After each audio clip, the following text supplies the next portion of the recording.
सभी शिक्षक साथियों को नमस्कार। साथियों, निपुण भारत मिशन के अंतर्गत 4 दिवसीय प्रशिक्षण में आज की इस वीडियो में हम बात करेंगे सेतु योजना 2022 से 24 और इसमें भी बात करेंगे कि सेतु योजना ये 2024 तक ही क्यों है, आगे क्यों नहीं है। इसके साथ ही हम बात करेंगे कि दक्षताओं की प्राथमिकता तय करना क्यों जरूरी है। साथ ही इसमें बात करेंगे लक्षित दक्षताएं क्या हैं, उच्च लक्षित दक्षताएं क्या हैं। इन सभी प्रश्नों के उत्तर जानने का प्रयास करेंगे इसमें, और यहाँ पर इस चीज़ का भी जानने का प्रयास करेंगे कि जो ये स्लाइड है, इस स्लाइड में यहाँ पर 3 जो ये चिन्ह बने हुए हैं इनका क्या तात्पर्य है। तो साथियों चलते हैं। साथियों, पिछले वर्षों में कोविड के कारण बच्चों में लर्निंग गैप आया है।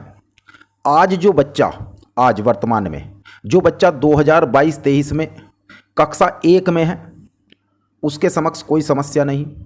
क्योंकि वो बच्चा कक्षा 1 में वर्तमान सत्र में आया है, जबकि जो बच्चा आज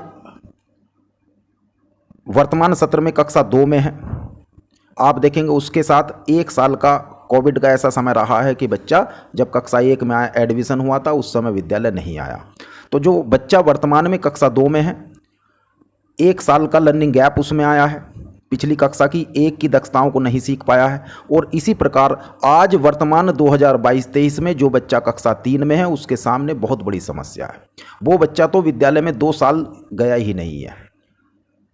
तो ऐसी स्थिति में वो बच्चा सीधे ही कक्षा 3 में अब विद्यालय में जा रहा है। तो बच्चों में साथियों पिछले वर्षों में कोविड के कारण एक लर्निंग गैप आ गया है।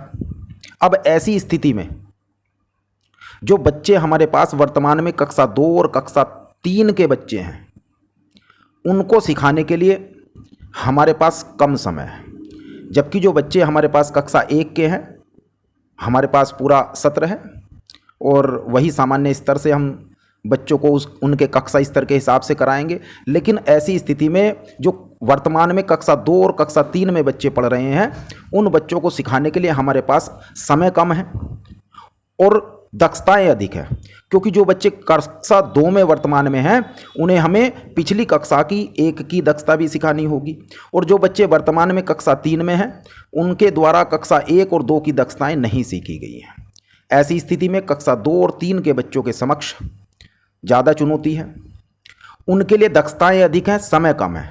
तो साथियों, जब समय कम होता है, दक्षताएं अधिक होती हैं, ऐसी स्थिति में हमें कक्षा 2 और 3 के लिए दक्षताओं का चुनाव करना होगा। दक्षताओं की प्राथमिकता तय करनी होगी कि हमें वर्तमान सत्र 2022-23 में बच्चों को, कक्षा 2 और 3 के बच्चों को कौन कौन सी दक्षताएं सिखाई जाएं, किन दक्षताओं पर काम किया जाए।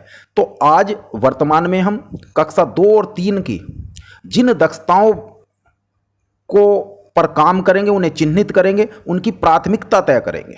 तो साथियों, ये था कि हमें कक्षा 2 और 3 की जो दक्षताएं हैं वो प्राथमिकता, उन दक्षताओं की प्राथमिकता तय करनी पड़ेगी। इसके साथ ही साथियों यहाँ पर देखिए, आप नीचे 3 चिन्ह बने देख रहे हैं। एक है कोविड से संबंधित। तो यहाँ वही बात आई है कि कोविड काल में निश्चित रूप से लर्निंग गैप आया है और वर्तमान सत्र 2022-23 में जो बच्चे कक्षा 2 और 3 में हैं वे परेशान हैं। हमें क्या काम करना है ऐसी स्थिति में? तो हमें यही काम करना है कि हमें कक्षा 2 और 3 के लिए दक्षताओं की प्राथमिकता तय करनी है। जब हम उन दक्षताओं की प्राथमिकता तय कर लेंगे तो उन दक्षताओं को हम लक्षित दक्षता कहेंगे, और उन्हीं दक्षताओं को हम छोटे छोटे शिक्षण उद्देश्यों में बांट करके उन शिक्षण उद्देश्यों पर पढ़ाने का काम करेंगे। साथियों, अभी हमने एक प्रश्न का उत्तर देखा कि दक्षताओं की प्राथमिकता तय करना क्यों जरूरी है। अब हम बात करते हैं थोड़ी सी लक्षित दक्षताएं क्या हैं। लक्षित दक्षताएं क्या हैं, क्या होती लक्षित दक्षताएं? देखिएगा, लक्षित दक्षताएं वे दक्षताएं हैं जो बच्चों को सिखानी है। जैसे अगर मैं बात करूं, कोई बच्चा कक्षा 1 में वर्तमान सत्र में है, वर्तमान सत्र में, तो जो बच्चा वर्तमान सत्र 2022-23 में कक्षा 1 में आया है, तो हमें उसकी पिछली कोई दक्षता तो सिखानी नहीं है। हमें उसे कौन सी दक्षता सिखानी है? केवल हमें उस बच्चे के लिए कक्षा 1 की दक्षता सिखानी है, शेष नहीं सिखानी। तो कक्षा 1 का जो बच्चा वर्तमान में है, उसके लिए लक्षित दक्षताएं कक्षा 1 के स्तर की हैं। इसी तरह से आज जो बच्चा वर्तमान सत्र 2022-23 में कक्षा 2 में है, उसके लिए लक्षित दक्षताएं कौन सी हैं? उसके लिए लक्षित दक्षताएं हैं, एक तो कक्षा 2 के कक्षा स्तर की दक्षताएं, और चूंकि वो गत वर्ष भी नहीं जा पाया विद्यालय में, कुछ ना कुछ दक्षताएं वे भी छूट गई हैं, तो हमें कक्षा 1 की कुछ दक्षताएं भी यहाँ पर सम्मिलित करनी पड़ेगी। तो आज वर्तमान सत्र 2022-23 में जो बच्चा कक्षा 2 में आया है, उसकी लक्षित दक्षताएं कौन सी होंगी? उसकी लक्षित दक्षताएं होंगी एक तो उसके कक्षा 2 की दक्षताएं और साथ ही कुछ ऐसी दक्षताएं कक्षा 1 की जो पिछले उससे नहीं हो पाई हैं। ठीक है साथियों। इसी प्रकार से कक्षा 3 का बच्चा अगर वर्तमान सत्र में है, तो कक्षा 3 के बच्चे की लक्षित दक्षताएं वे दक्षताएं होंगी, एक तो कक्षा 3 के स्तर की दक्षताएं, साथ ही जो पिछले 2 वर्ष लर्निंग गैप आया है, कक्षा 1 और कक्षा 2 की जो महत्वपूर्ण दक्षताएं थी उनको वो बच्चा नहीं सीख पाया है, उन कक्षा 1 और 2 की कुछ महत्वपूर्ण दक्षताओं को भी सम्मिलित किया जाएगा और उन्हें मिलाकर के कक्षा 3 के स्तर की दक्षताओं को मिलाकर के कक्षा 3 के बच्चे की लक्षित दक्षताएं बनेंगी। तो कुल मिलाकर के यहाँ स्पष्ट हो जाता कि लक्षित दक्षताएं क्या हैं, अर्थात हमने बच्चे के कक्षा स्तर के अनुसार, उसकी आवश्यकता के अनुसार जो दक्षताओं की प्राथमिकता तय करी, उनको हमने लक्षित दक्षता कहा। और आज जो लक्षित दक्षता है कक्षा 1 की अगर मैं बात करूं, तो कक्षा 1 में कक्षा स्तर के अनुसार लक्षित दक्षता है, जबकि कक्षा 2 में कक्षा 2 के स्तर और प्लस उसमें कक्षा 1 की कुछ कुछ दक्षताएं कक्षा 1 की ली गई हैं। और जो बच्चा वर्तमान सत्र में कक्षा 3 में आया है, उसके लिए कक्षा 3 के स्तर की सभी दक्षताएं प्लस उसमें कक्षा 2 और कक्षा 1 के स्तर की कुछ दक्षताओं को शामिल किया गया है। ये है साथियों लक्षित दक्षताएं। जब हमने लक्षित दक्षताओं को सेट कर लिया सही है, अच्छी बात है, लेकिन साथियों यहां पर हम देखेंगे उच्च लक्षित दक्षताएं क्या हैं। उच्च लक्षित दक्षताएं अभी बात करते कक्षा 1 के बच्चे, कोई समस्या नहीं वर्तमान सत्र में। कक्षा 2 का बच्चा है, थोड़ी सी समस्या है क्योंकि 1 साल नहीं गया। लेकिन आप सोचिएगा कक्षा 3 का बच्चा, कक्षा 3 के बच्चे के साथ तो बहुत बड़ी समस्या है। ये जो कक्षा 3 का बच्चा है 2 वर्ष पूर्व नहीं गया है, तो ऐसी स्थिति में मैं आपके साथ साझा कर रहा हूं उच्च लक्षित दक्षता क्या होती है। साथियों जब हमारे पास समय अधिक होता है तो बच्चों को विस्तार से तथा अधिक से अधिक चीज़ों को हम सिखाने का प्रयास करते हैं।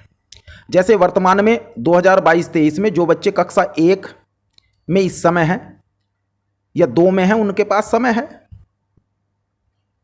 किंतु जो बच्चे आज कक्षा 3 में हैं उनके पास FLN अर्थात बुनियादी संख्या ज्ञान या साक्षरता तथा साक्षरता को सिखाने का, उन्हें प्राप्त कराने का समय नहीं है, केवल यही सत्र है। तो जब समय कम होता है तो हम क्या करते हैं, तो हम केवल ऐसी महत्वपूर्ण चीज़ों को कराते हैं जिनके द्वारा वह आगे की कक्षाओं में अपना काम चला सकता है। अर्थात कम समय सीमा के अंदर हम बच्चों को अति महत्वपूर्ण दक्षताओं को ही कराने का काम करते हैं। तो कम समय सीमा के अंदर जो हम अति महत्वपूर्ण दक्षताएं बच्चों को कराएंगे उसे हम उच्च लक्षित दक्षताएं कहेंगे।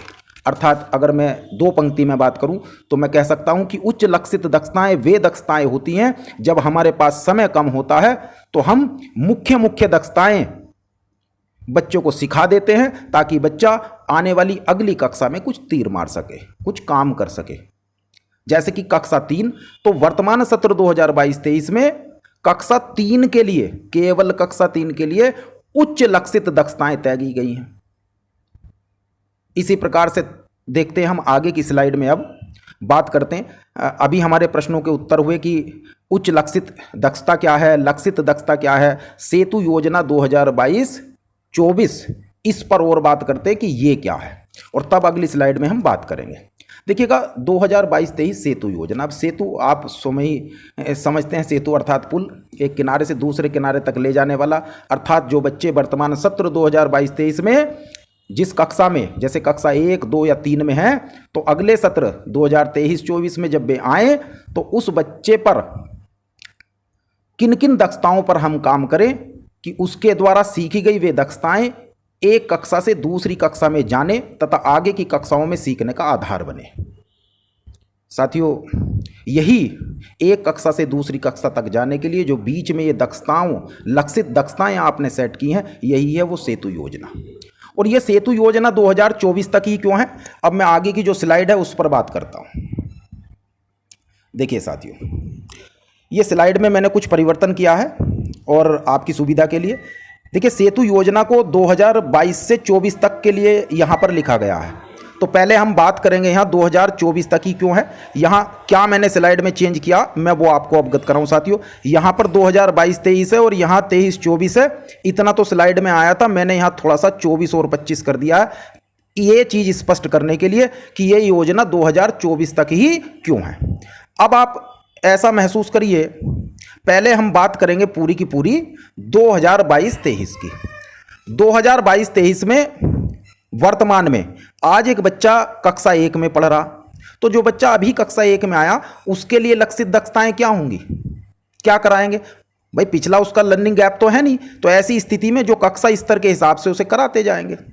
और आज जो बच्चा, आज की तारीख में जो बच्चा कक्षा 2 में आया हुआ है आपके पास, वो पिछले साल नहीं आया है, पिछले साल कोविड के कारण विद्यालय में नहीं आ पाया था। ऐसी स्थिति में क्या प्राथमिकता होगी?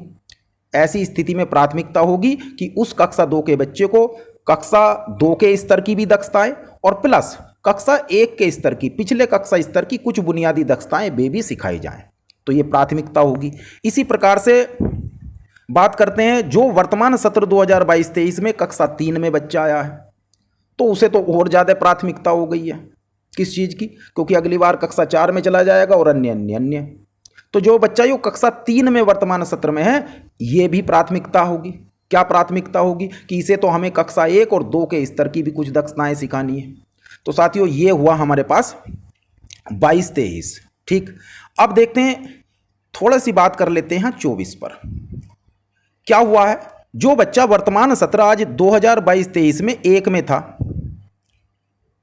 वो 2 में आएगा। लेकिन अभी यहां बात करते हैं 23-24 में। जब अगला साल आएगा तो अगले साल आपके पास जो कक्षा 1 में बच्चा नवीन प्रवेश आएगा, तो उसके लिए आप किन दक्षताओं पर काम करेंगे?